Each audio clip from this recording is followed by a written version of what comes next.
Hello friends, स्वागत है आपके अपने यूट्यूब चैनल गायत्री ऑफिशियल में। आपका इस वीडियो में हम बात करेंगे ITBP act, Indo Tibetan border police force act 1992। सभी फोर्सेस के अपने अपने एक्ट एंड रूल्स हैं। आप किसी फोर्स के मेंबर हो जाते हैं तो उसके बाद आपके ऊपर वो फोर्स का एक्ट एंड रूल लागू हो जाता है। अब पनिशमेंट्स, देखिए शुरुआत हम पनिशमेंट से कर रहे हैं क्योंकि अनुशासन जो है वो किसी भी फोर्स का बैकबोन है और अनुशासन बनाए रखने के लिए पनिशमेंट जरूरी है। हमारे ट्रैफिक रूल्स फॉलो करने के लिए भी पनिशमेंट, आपको पता है कि फाइन हो जाता है, चालान हो जाता है।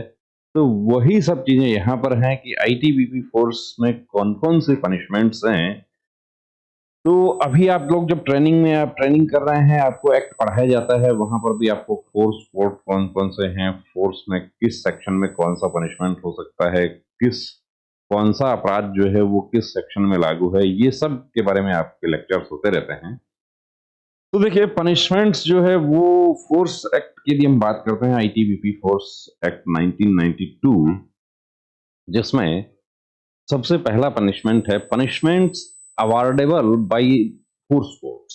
Punishments may be inflicted in respect of offences committed by person subject to this act and convicted by force court according to the scale following, that is to say, हमारे यहाँ पर एक कहावत है कि ककड़ी चोर को फांसी की सजा नहीं हो सकती। तो आईटीबीपी एक्ट में फांसी की सजा भी हो सकती है, लेकिन वो ककड़ी चोर को नहीं हो सकती। कि अपराध की कैटेगरी क्या है, किस श्रेणी का अपराध है, उसके तहत फोर्स कोर्ट यदि आपको दोषी मान लेता है, दोषी मान लेने पर सजा का ऐलान होता है। और सजा में कौन कौन से पनिशमेंट दिए जा सकते हैं, तो देखिए यहाँ पर सबसे पहला पनिशमेंट है डेथ, कि सजाए मौत दिया जा सकता है। और ये हमारे फोर्स कोड जितने भी हैं, ये कहाँ से लिए गए हैं, ये आर्मी एक्ट या नेवल एक्ट, एयरफोर्स एक्ट, उससे लिए गए हैं। डेथ पनिशमेंट अवार्ड किया जा सकता है। पहला पनिशमेंट जो है वही डेथ पनिशमेंट है। अब डेथ ही हो गया तो उसके बाद कुछ बचा नहीं। Imprisonment which may be for the term of life, आजीवन कारावास किया जा सकता है, या any other lesser term but excluding imprisonment for a term not exceeding 3 months in force custody. 89 days maximum quarter guard होता है। 89 डेज से यदि 90 डेज होते ही वो क्या होता है, वो इस कैटेगरी में आ जाता है। अब 89 डेज क्वार्टर गार्ड होने के बाद वो फोर्स का मेंबर बना रहता है, लेकिन यदि 90 डेज आ जाता है तो फिर डिसमिसल फ्रॉम सर्विस लागू हो जाता है। डिसमिसल और रिमूवल फ्रॉम सर्विस। अब डिसमिसल और रिमूवल में क्या फर्क है? डिसमिसल और रिमूवल में फर्क ये है कि एक मोटा मोटा फर्क आप ये समझ सकते हैं कि डिसमिसल फ्रॉम सर्विस हो गया तो उसके बाद आप आगे किसी गवर्नमेंट जॉब के लिए आप एलिजिबल नहीं रहे। और रिमूवल यदि होता है तो रिमूवल में आप एलिजिबल रहते हैं। तो ये भी खतरनाक है, compulsory retirement from the service. अब कंपल्सरी रिटायरमेंट 1 जनवरी 2004 के बाद तो एनपीएस है, उससे पहले वाले जो हमारे कार्मिक हैं, जो उससे पहले की भर्ती हैं, उनको जब फोर्स कोर्ट के द्वारा उनको सिद्ध दोष करार दे दिया जाता है, तो एक पनिशमेंट ये भी बनता है कि पेंशनेबल सर्विस हो गया है तो कंपल्सरी रिटायरमेंट दे दिया जाए। कंपल्सरी रिटायरमेंट, अब कंपल्सरी रिटायरमेंट में ये है फायदा कि उनको पेंशन बेनिफिट जो है वो उनको मिल जाएंगे। लेकिन डिसमिसल और रिमूवल में पेंशन बेनिफिट या जो भी उनके बेनिफिट्स हैं, ग्रेच्युटी है, वो सब फॉरफिट हो जाता है। बचता क्या है? पीएफ। 1 जनवरी 2004 से पहले वालों की हम बात करें, प्रोविडेंट फंड बचता है। बाकी उसको फोर्स की भाषा में कहा जाता है कि धमकी लगाई जाती है किसी कार्मिक पे तो कि तेरे को सूखा घर भेजूंगा। तो ये डिसमिसल फ्रॉम सर्विस जो है, ये सूखा घर भेजना है। और कंपल्सरी रिटायरमेंट जो है उसमें सूखा नहीं है, उसमें रिटायर फोर्स का मेंबर तो नहीं रहेगा लेकिन पेंशन बनी रहेगी, सम्मानजनक डिस्चार्ज हो जाता है।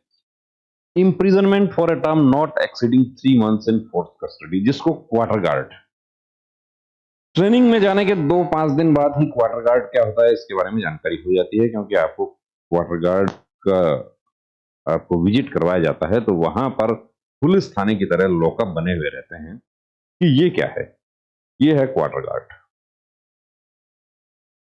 तो क्वार्टर गार्ड 89 डेज मैक्सिमम हो सकता है।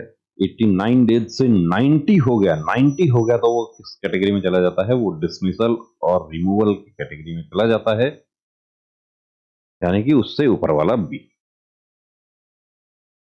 अब reduction to the ranks or to a lower rank or grade or a place in the list of their rank in the case of an under officer, यानी कि कोई head constable है, head constable को punishment दी जा सकती है कि उनका हेड कांस्टेबल का रैंक लेकर उनको कांस्टेबल बनाया जा सकता है। लेकिन यहां पर एक बात और है, reduction to next lower rank in case of an officer, एक डिप्टी कमांडेंट जो है उनको असिस्टेंट कमांडेंट बनाया जा सकता है वापस, लेकिन उनको असिस्टेंट कमांडेंट से नीचे उनको इंस्पेक्टर नहीं बनाया जा सकता, यानी पदाउन्नत उनको उस रैंक से नीचे नहीं किया जा सकता जिस पर उनका इनिशियल रिक्रूटमेंट हुआ है। सब इंस्पेक्टर, यदि हम बात करें सीपीओ सब इंस्पेक्टर की, तो सब इंस्पेक्टर को ईएसआई नहीं बनाया जा सकता क्योंकि वो सब इंस्पेक्टर ही भर्ती हुए।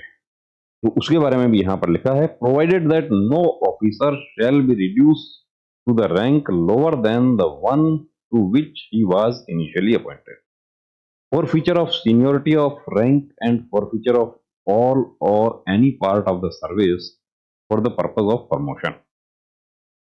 प्रमोशन के लिए 2 ईयर 3 ईयर सीनियोरिटी फॉरफिट, जो भी उसका किस श्रेणी का अपराध है, अपराध की गंभीरता को देखते हुए वो किया जा सकता है। forfeiture of service for the purpose of increased pay, कि 2-3 ईयर्स का इंक्रीमेंट जो है वो फॉरफिट हो गया, जो कि अक्सर हमारे जो सिविल पुलिस है उसमें ये पनिशमेंट जो है वो ज्यादा है। Fine in respect of civil offence, civil offence की आपने कोई नुकसान कर दिया और उसका, तो वो उसका आपके ऊपर जुर्माना। सीवियर रेप्रीमांड और reprimand except in the case of persons below the rank of an under officer. Severe reprimand, reprimand कि उससे क्या फर्क पड़ेगा, उससे फर्क पड़ेगा आगे प्रमोशन के लिए, तो वो भी पनिशमेंट तो पनिशमेंट है। फॉरफीचर ऑफ पे and allowances for a period not exceeding 3 months for an offence committed on active duty. अब एक्टिव ड्यूटी कौन सा है और नॉन एक्टिव कौन सा है उसके बारे में हम नेक्स्ट वीडियो में बताएंगे आपको। Forfeiture in the case of persons sentenced to dismissal from the service of all arrears of pay and allowances and other public money due to him at the time of such dismissal. यदि dismissal का punishment किसी को दिया जाता है तो उस स्थिति में उसके साथ एक पनिशमेंट और क्लब किया जा सकता है, वो है कि फोरफीचर ऑफ पे एंड अलाउंसेस या एनी अदर गवर्नमेंट अमाउंट जो भी उसको ड्यू था उन सब को जब्त कर लिया जाए, ये उसके साथ ऐड किया जा सकता है। स्टॉपेज ऑफ पे and allowances until any proved loss और डैमेज, आप अक्सर देखते हैं कि जो भी इक्विपमेंट्स होते हैं उनके ऊपर उनका कॉस्ट लिखा रहता है, वो कॉस्ट लिखा रहता है, वो इक्विपमेंट आपसे डैमेज हो गया, डैमेज हो गया, कोर्ट ऑफ इंक्वायरी होता है, कोर्ट ऑफ इंक्वायरी ने आपको दोष सिद्ध करार दे दिया, कोर्ट ऑफ इंक्वायरी ने suitable disciplinary action may be taken against आपके ऊपर ये सब ओपिनियन दे दिया। उसके बाद रिकॉर्ड ऑफ एविडेंस, और रिकॉर्ड ऑफ एविडेंस के बाद में कोर्ट की कार्रवाई, और कोर्ट ने आपको सिद्ध दोष करार दे दिया, सिद्ध दोष करार दे दिया, तो उसमें ये पनिशमेंट आपको दिया जा सकता है कि जो भी डैमेज हुआ है उस डैमेज का कॉस्ट आपके ऊपर डाला जा सकता है। अब यहां पर एक बात और कही गई है, each of the punishment specified in subsection 1 shall be deemed to be inferior in degree to every punishment preceding in the above scale, कि डेथ पनिशमेंट हो जाएगा तो डिसमिसल ऑटोमेटिक हो जाएगा। इसका समझने का मतलब ये है, डिसमिसल या 3 months से ज्यादा कस्टडी हो जाएगी तो इम्प्रिजनमेंट 3 मंथ से ज़्यादा हो गया तो डिसमिसल जो है वो ऑटोमेटिक हो जाएगा, वो उसके साथ क्लबिंग कर दिया जाएगा। ये इसके बारे में बताया गया है। तो बने रहिए चैनल के साथ, और आपने सब्सक्राइब नहीं किया तो सब्सक्राइब कीजिए। Army act, navy act, air force act और हमारे फोर्सेस के जितने भी एक्ट हैं उन सब के एक्ट एंड रूल्स से जुड़े हुए वीडियोस देखने के लिए हमारे चैनल के साथ बने रहें।